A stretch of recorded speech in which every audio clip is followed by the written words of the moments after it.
Hello, my name is Rai and welcome back to the channel.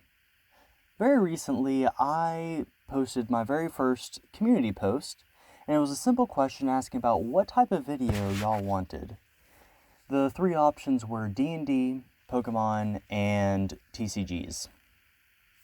Unsurprisingly, D&D won easily, and thanks to all 2 or 3 of you that responded to that. It was incredibly helpful. Well, as you'd assume, this is that D&D video. I've been struggling to figure out what type of video I wanted to make and what it should even be about, because if I don't have a unique idea for what the video should be or something unique to say on it that someone else hasn't already made and done significantly better, then I try not to talk about it or make a whole video on it, because what's the point? You can just get the same thing somewhere else, so why would I put the time and effort to do that when the resources are already out there for something probably better? But this is something that I haven't heard a whole lot of talking about, and I think is honestly amazing. I think it's an incredible idea, and it almost completely revolutionized the way that I and my players play D&D. It fixes a wide variety of major issues, well, quote-unquote issues, with playing D&D nowadays, in my opinion. And it's so incredible, in fact, that I believe that every single dungeon master should have their own version of this. Okay. Let me stop there real quick.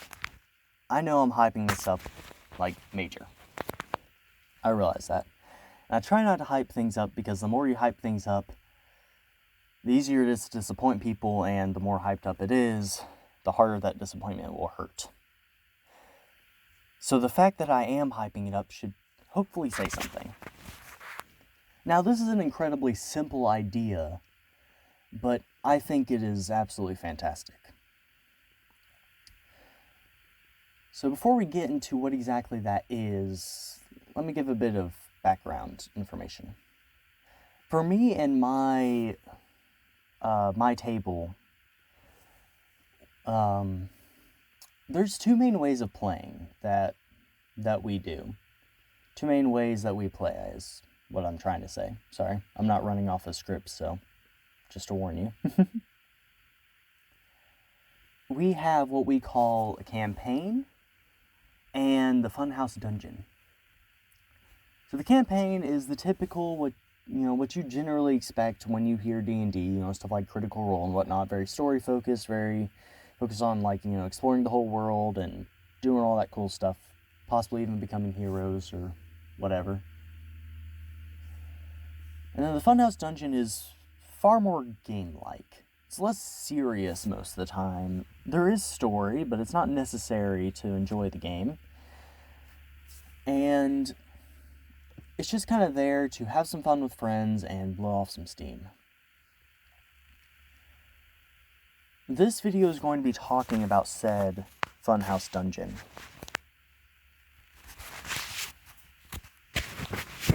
It's been said to me by my players that it is, in fact, their favorite way of playing Dungeons & Dragons. They absolutely love it. And because of how much work I've put into it and how much I've thought about it, it makes me really happy to hear that.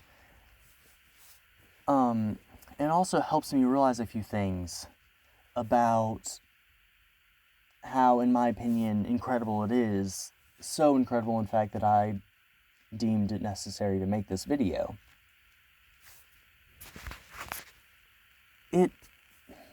It's less about how I designed it specifically, and more about the idea behind what this is.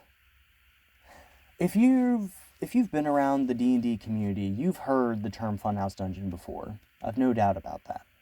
If you haven't, I'm very surprised, and you must not have been here for very long or searched very far. But this is not the typical idea for a Funhouse Dungeon. That's just kind of the term that we used to to name it. That's the term that we use when talking about it. It's like saying FNAF instead of Five Nights at Freddy's. It's not technically the name, but it's a term that we use to that we all understand what it means. So for the rest of the video, I'm just going to be calling it the Funhouse Dungeon. So this Funhouse Dungeon, like I believe I said before, solves a lot of issues for nowadays D&D. I guess I should go ahead and go over some of these issues and how the Funhouse Dungeon by design, at least my Funhouse Dungeon by design, fixes those issues. Let's start off with the first one. For my group, I am the primary dungeon master. Most of the time that we're playing, probably about 90% of the time that we play Dungeons & Dragons, I'm the one DMing. And as a DM, one of my biggest challenges is something that shows itself outside of the game. And that is preparing the next session. The whole prepping phase of being a DM is, in my opinion, the hardest part of it.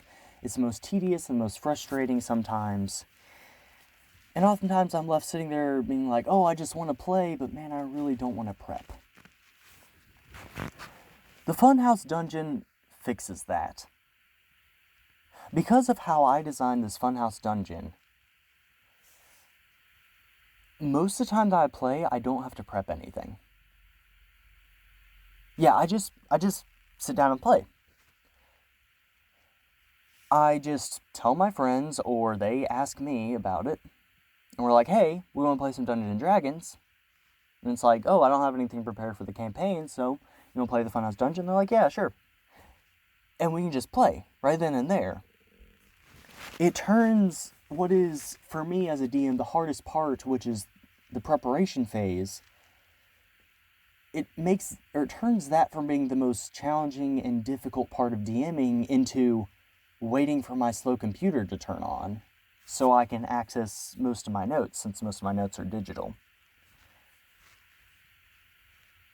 And I find that such a massive motivator to play that our amount of playing since the Funhouse Dungeon was implemented and since it started being tested out, our amount of play has skyrocketed. Because it pretty much completely fixes the prepping part of it. Well, how does it do that? By design, just to let you know, as is with most Funhouse Dungeons, it's more of a game-like experience. It's not quite as focused on story or plot or anything like that. It's less focused on the world that's set in. It's more focused on having some fun with some friends. And so I'm okay with making it a little less realistic in certain senses. So, how I do that is basically the players will go through and explore these different rooms, each room having a different challenge for them in it. The main one being combat, sometimes being skill challenges or whatever.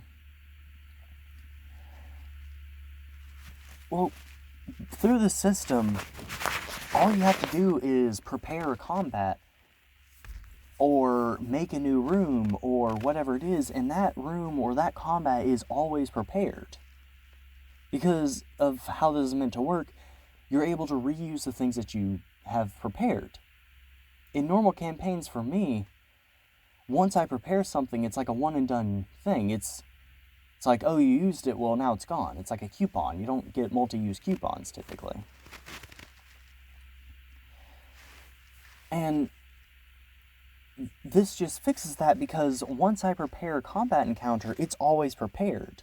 In this dungeon, as is in old school D&D, which if you know anything about very old school D&D, this is inspired heavily by it.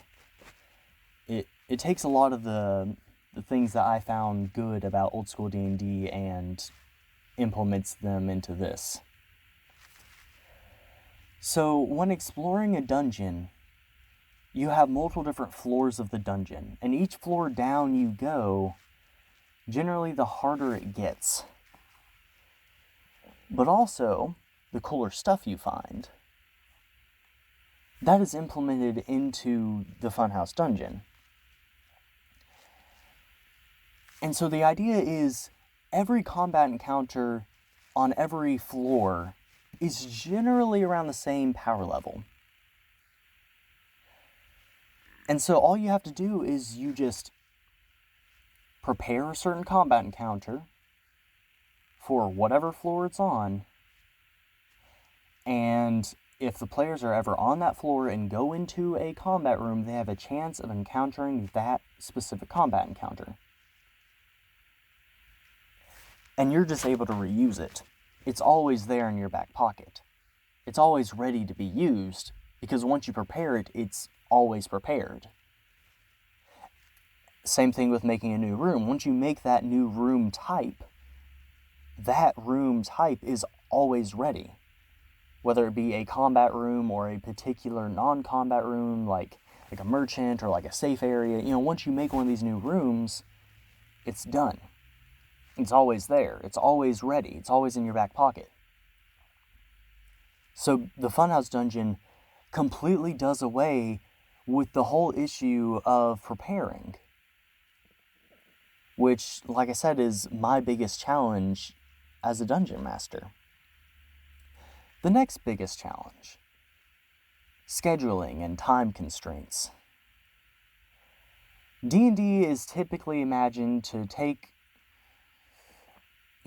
generally 3 to 6 hours. Yeah, multiple hours of play, just for one session.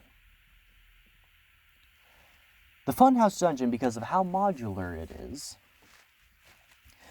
you can easily play for 10 to 15 minutes and still make progress. Because it's very focused, the whole game is very focused on completing a room, just one room at a time. Every room that you explore gets you, hopefully, one step closer to your goal of, getting stronger by finding better loot, eventually leveling up, all this stuff, and eventually moving to the next floor down.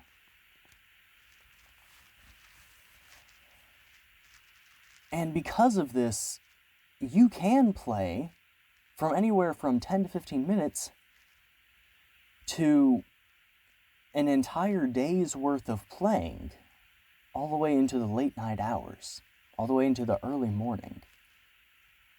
And you can just play for as long as you want and still make progress. A big thing that I believe turns off a lot of new players is the amount of time that it will take to play. Through this Funhouse Dungeon, that deals with that. You may not have 6 hours a week, you may not even have 3 hours a week, but you certainly have 15-20 minutes. You have half an hour. You have at least 10 minutes. If you have at least 10 to 15 minutes, you can make progress. That's the beauty of the Funhouse Dungeon. That's the second major issue that I think it solves.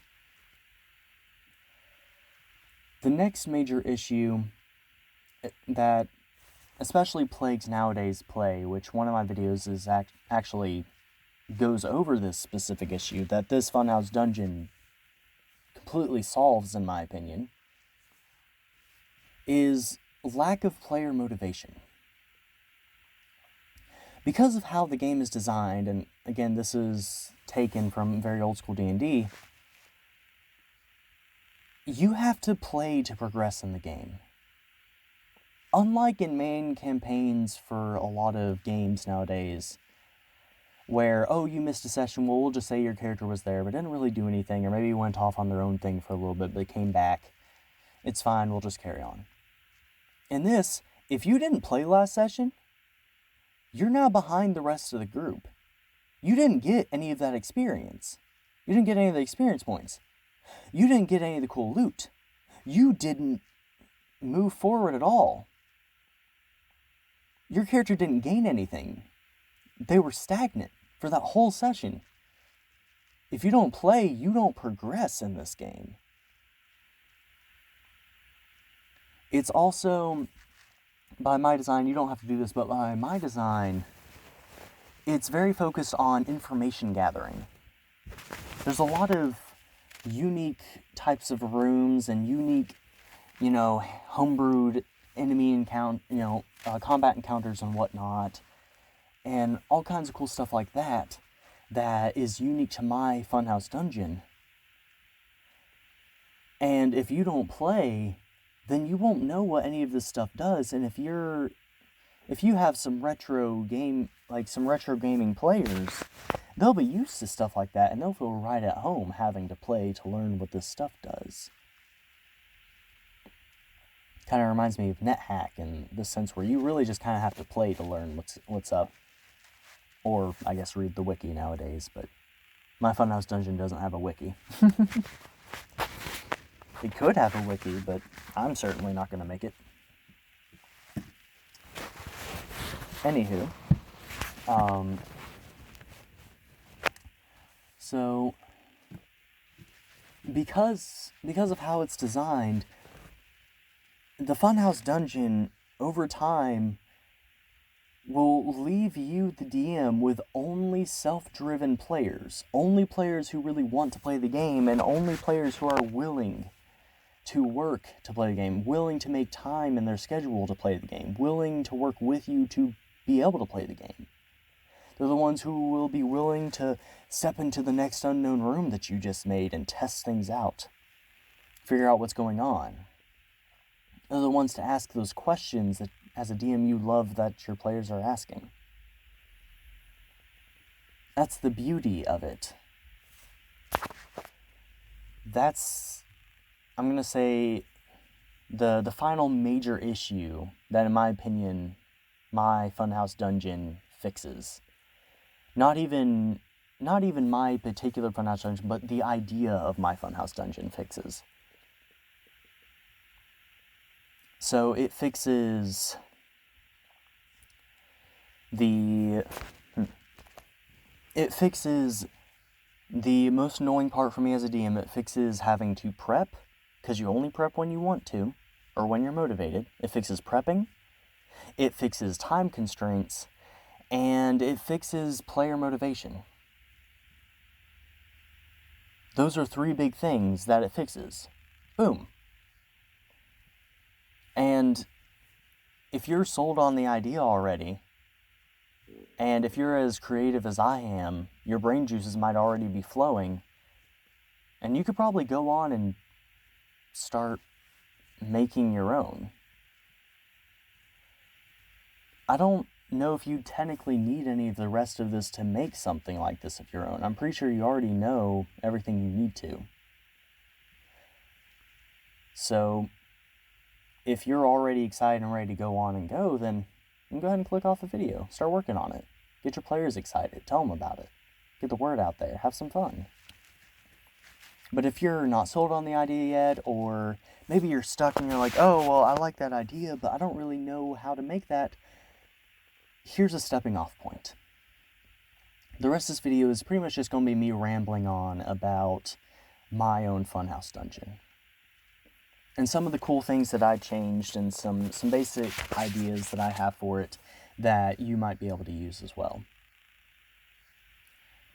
Okay, so I'm kind of just going to be going through a step-by-step process of how starting off playing the game is like.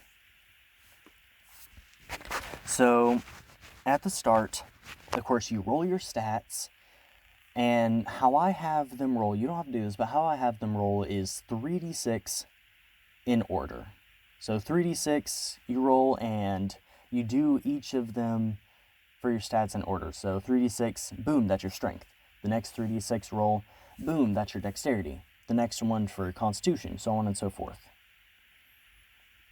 Every time that you roll, that's your next stat. And then after you roll all of your stats, you can switch 2 stats out if you'd like. So maybe you wanted to play a wizard let's say fighter. Let's say you wanted to play a fighter but your strength isn't that good. Your dexterity is alright, but not really good enough to be your main stat. Or let's say you want to play a monk and you got really good dex, you got decent constitution, but your wisdom isn't that great. But maybe your intelligence is really high, so you could just switch your intelligence for wisdom and boom, now you're perfect to be a monk. Or whatever. So after you roll your stats and switch 2 out if you so please, the next thing you do is you pick your class.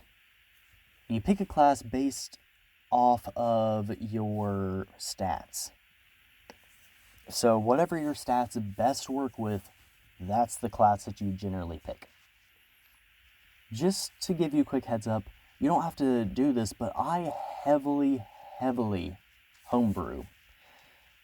I heavily homebrewed this whole thing. I handcrafted it to be a particular type of experience. So, because of that, because of how I homebrewed the entire spellcasting system, by the way, most of the spellcasting classes are not here. Really, the only 2 spellcasters are the Paladin, which is kind of like a spellcasting fighter, and the Paladin, and what the new class is the Mage, which pretty much just encompasses all of the rest of the spellcasters. It's most heavily based off of the Wizard, but it's its own thing pretty much. So you pick your class, and another interesting thing about the classes that I did is, so when playing the game, after you beat a normal combat room, you get some cool loot. The first thing that you find is a normal chest. It's just unlocked, you open it up, get your cool loot, but then there's also an extra chest. It's generally smaller, but it's locked. The extra chest, because it's locked, most characters will have to make a strength score, risking their weapons as well as the loot inside to try to break into it if they want it. It's literally become a running meme at my table that, you always have that one, like, short sword or something in your back pocket just to use to try to break into things. Or that one dagger that's already been chipped or something like that. But the rogue and the ranger have the ability to unlock it without having to risk their gear or the stuff inside breaking into it. The rogue is guaranteed to unlock every extra chest, and the ranger has a chance to. It's just a d20 based off of your dexterity, and you have to beat a DC of 10. So you're most likely to get it, but it's still a chance. And also a big thing for the spellcasters, being the paladin, the mage, and technically the ranger at level 3, which is interesting. They have the ability to identify magic items. So you find magic items throughout the game, and a big part of the game is just waiting till you get the chance to identify the cool stuff you get before using it most of the time. Sometimes they try testing out, but a lot of the time they just wait. Especially with scrolls, because scrolls in my game are one-use magic items. They're generally more powerful, but like I said, it's a one-use thing. Let's see. So the mage has the ability to guarantee identify every magic item that you come across. And then the paladin and the level 3 and higher ranger have a chance to, being a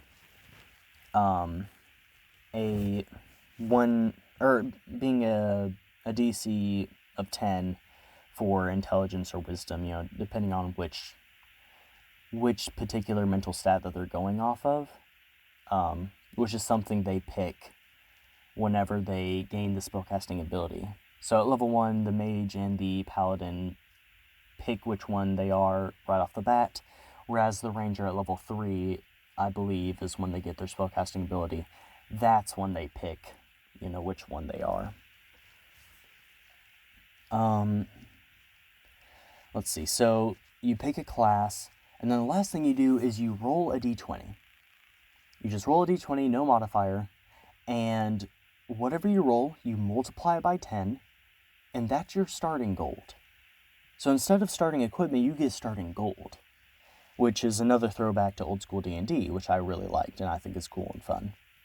Honestly, it's probably my favorite part about character creation is rolling my gold. So you can have anywhere from 10 gold to 200, which is crazy. Anyway, and then once you do that, your characters wake up in this massive stone room. It's this massive, cube stone room. And in the center is a small man with what looks to be like a metal mask on, with rectangular eye and mouth slits. And as well as these metallic hands. Almost looks like a robot or something.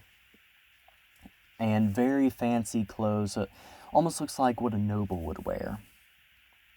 And as your characters step up, they would say something along the lines of, while sitting in this little cart on this little stool, the cart filled with all kinds of different bits and bobs and whatnot, and gear and whatnot. The small man perks up and says, "Welcome. I am the merchant. This is my little shop. You look like an adventurous bunch. You have a bit of gold on you, but what are adventurers without gear? Certainly won't get far without it. So, why don't you take a look at my wares and see what you'd like?" I show them the starting gear, the starting equipment that they can have access to and their prices and what everything does. I answer any questions that they have. They pick out their starting gear. And then they're kind of left on their own. So they look around the room, and on the wall behind the merchant, as well as on the wall to the left and to the right of the merchant, are these massive gates. These huge archways, pretty much. And at the apex of the archway, at the very top of it, is a little symbol. Each symbol for the 3 different gates are different. And inside of the gates, through the walkway, is this massive wall of mist and almost like smoky mist that you can't see through. You can push your way through it, but you can't see through it. And once you walk on the other side, there's no returning. If you've played any of the Souls games or are familiar with them, if you know the mist gates before a boss fight or before a new area or something like that, this is pretty much that. And boom. The players pick a room, go through, do whatever's in the room, and just start playing the game. I'd say you probably only really need, if you're going by how I have it designed, you only really need 4 room types, 4 symbols. A